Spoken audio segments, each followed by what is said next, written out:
Tim, where to start? Congratulations on 8 wicket. Obviously ending with a defeat here at Lords, but what a few days for you. The sixer in the first innings, the send-off in the first innings, send-off at the end there, and finishing with 8 wickets.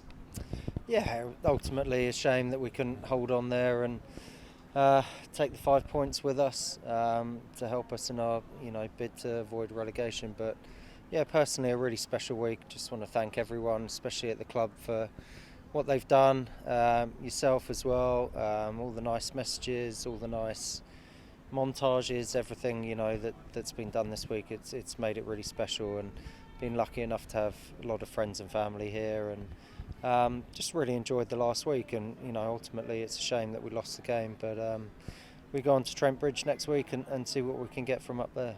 Went out and had a little bat in the middle there with your two kids, with your dad as well. The missus in tow, filming it all. That must have felt pretty special. Yeah, it was lovely. They've just sort of been out in the middle on the pitch that we played on.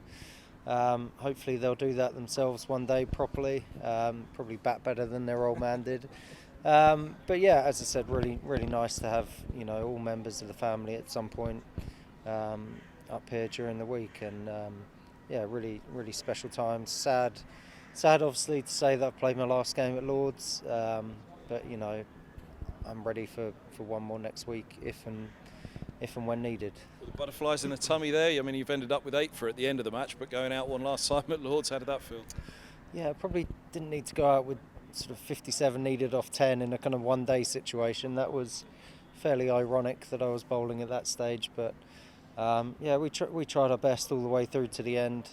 Would have been nice if it had rained for 15 minutes longer, 20 minutes longer, but I think ultimately, we didn't deserve much from the game, from being bowled out, for 120 in the first innings and conceding a 200-run lead. It was, going to be an uphill battle from there. And fair play to Robbo, the way he batted. Gave us a chance to save the game in the end, but ultimately, yeah, just a bit too far.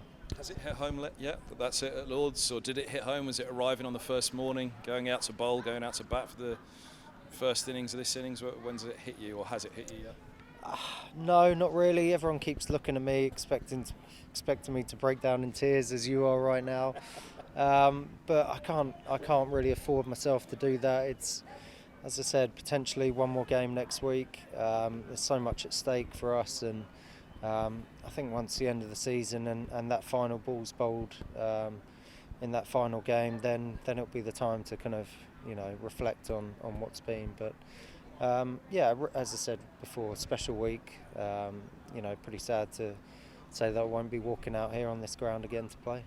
Is that a definite no? 10 at the start of the season, maybe a few more runs to play with at the end there. It might have been a 10 to go out on as well. Is no definitely no? You'll still be here as a coach next year? Yeah, look, it's time to move on. I think it's time to try and help the next generation. I don't want to stand in the way. I've had a great time. I've had great fun. I've had a great career. Loved every minute of it, and hopefully these boys coming up through the ranks can do the same. And if I can help them do that, then that's my next goal in life. That's my next calling. So yeah, that will be the end. Yeah. How tough a call was it? You've obviously gone out with an 8 here, as I say, a 10 early in the season, top of the averages, things still at the moment.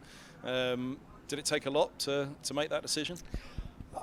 Kind of, I guess. I thought about it towards the end of last season as well. But I think the fact that we got promoted and sort of one last crack maybe at Division 1 was too much to turn down. So maybe in hindsight, the end of last year might have been the time to go.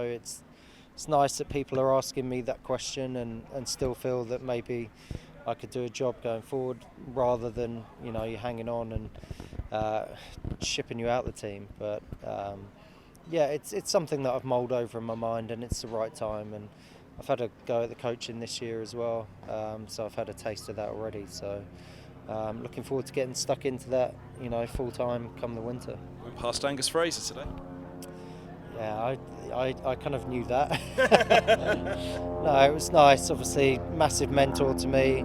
Ever since I've been at the club, we've been really good pals, and it means a lot. And he was, a great bowler and one of Middlesex's great. So yeah, it was a touching moment, and he's been great to me throughout my whole career, and I'm sure we'll have a couple of drinks in Vinny and Ted's, our new pub, just for just to sneak that in there.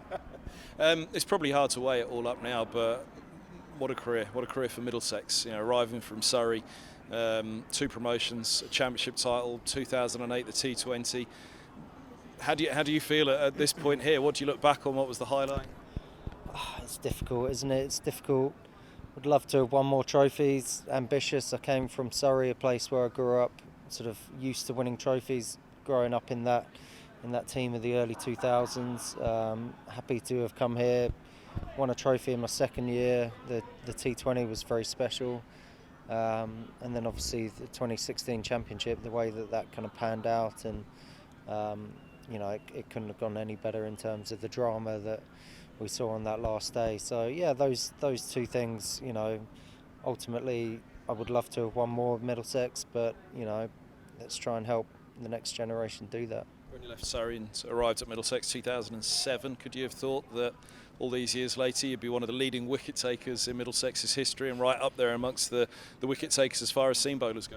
No, not at all. I sort of came from Surrey, ironically, as a kind of white ball specialist in those days. I played a lot of white ball cricket for Surrey. I moved to Middlesex thinking, I'd have a better chance of playing. I think conditions would suit my style of bowling a bit better, as it's, I guess, been proved over those 15 years. So, no, not at all. I didn't think I'd still be playing cricket at the age of 30, let alone 42. So, I've always said the last 10 years have been a bonus in my eyes, and just that love of the game and still love competing is still there right to the end. Modern day Middlesex legend, you could have a painted in that long room behind you one day. I'm not sure, maybe the toilet's named after me, that'd be nice. Mate, you walk away as a legend of the county. Congratulations. Thank you, cheers Kev, thanks for everything.